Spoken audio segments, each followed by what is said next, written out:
dosta brz, ali dobra intervencija Anđelkovića, sada Georgijev, Gaj, ponovo Dušan Anđelković, oduzima mu loptu Lazić, prekršaja nema i evo prilike sada za fudbalere Bežanije. Lazić, neodlučan, ipak Stančevski je tu, šansa, 1:0, Dejan Osmanović, 1:0 za Bežaniju.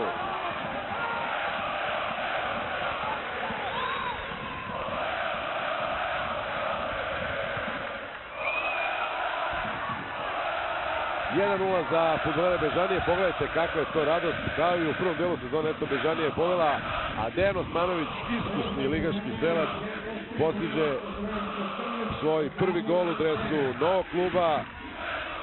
Odličan kontranapad, tačnije posle greške Anđelkovića, oduzete lopte strane Lazića, Stančevski je sjajno prošao, centrirao i evo kako je Osmanović potpuno sam.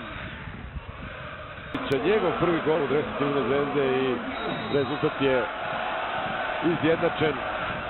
Zaista fantastičan šut Novajlije iz Podgorice i sigurno igrače koji će mnogo značiti Crvene zvezdi u ne samo nastavku ove sezone, već i u narednom periodu dok bude igrao u Crvene zvezdi.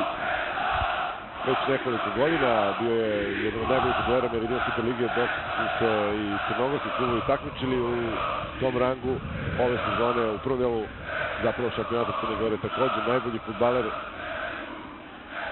budućnosti i verovatno ima ambiciju da to postane i u Crvenoj zvezdi. Zaista ovaj njegov gol mu daje za pravo da takve ambicije dalje gaje. Lopta za Milovanovića, Georgijev, novi pokušaj, lopta za Božovića.